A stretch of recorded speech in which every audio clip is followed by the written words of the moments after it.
You know that moment when someone makes a comment about you. Not loud, not obvious, just sharp enough to sting. And your brain freezes, you wonder, was that a joke? Am I overreacting? So you say nothing. You smile, you move on. You tell yourself it's not worth it. But something subtle just happened. Because comments like that aren't random. They're probes.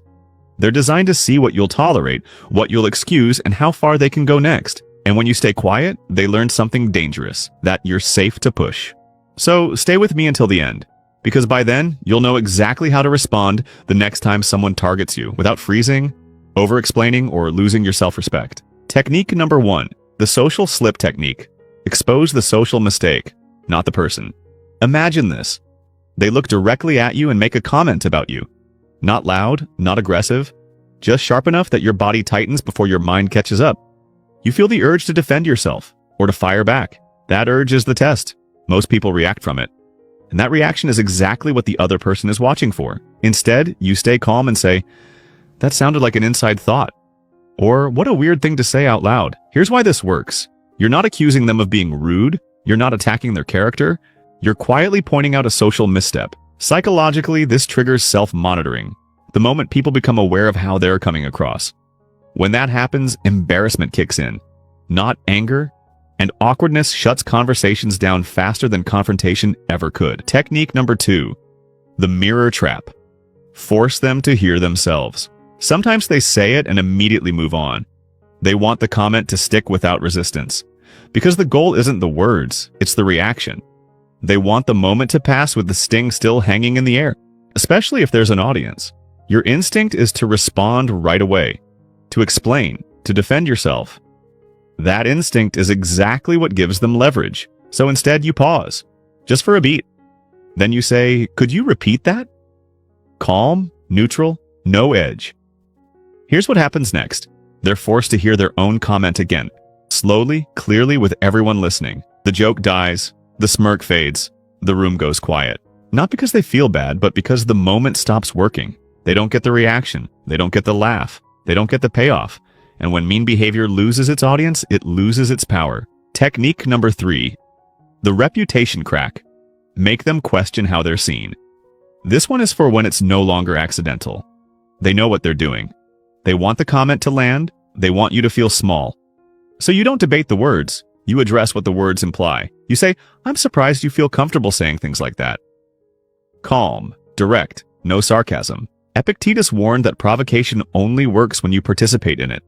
So instead of reacting, you let their words sit in the open. And suddenly, their behavior speaks louder than anything you could say. Their brain has to ask, is this how I want to be seen? Is this the image I'm projecting right now? For someone using rudeness as a power move, that question is dangerous. Because status doesn't collapse from confrontation. It collapses from exposure, not out of kindness, not out of guilt.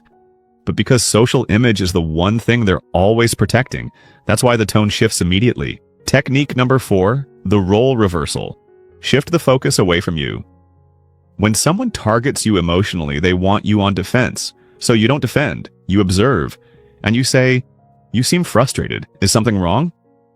This isn't empathy, it's redirection. You're shifting the center of the conversation away from the comment and onto the emotional state behind it.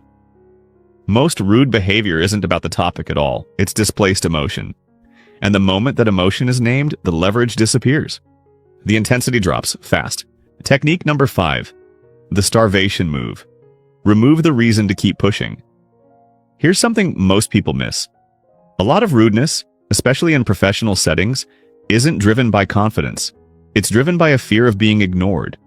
So instead of resisting, you acknowledge. You say, I see your point. That's it. This isn't agreement. It's acknowledgement.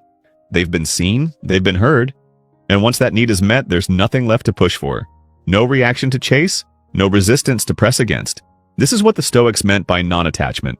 Acknowledging without clinging, hearing without surrendering control, and when there's no payoff left, the behavior starves. Technique number 6, frame control. End the game without escalation. Rude people thrive in chaos. You don't. You control what's yours, your actions, your participation, your frame. So instead of engaging further, you reset the conversation. You say, let's focus on what actually moves this forward. This isn't negotiation and it isn't confrontation. It's a frame lock. You're calmly signaling that the conversation can't continue in its current form. No emotion, no back and forth, no opening for more jabs. And calm boundaries don't invite debate. They end it. Final thought. Here's the truth most people never learn. Rude behavior isn't really about the comment. It's about leverage. It's a test of how quickly you react, how much access you give, how easily someone can pull you off center. You can't stop rude people from existing, but you can make their behavior irrelevant to you. Every technique you just learned does the same thing.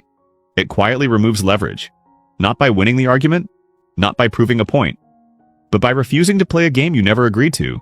That's real control. So here's my question for you. Which one of these techniques would you actually use the next time someone tests you? And more importantly, which one do you usually fall for?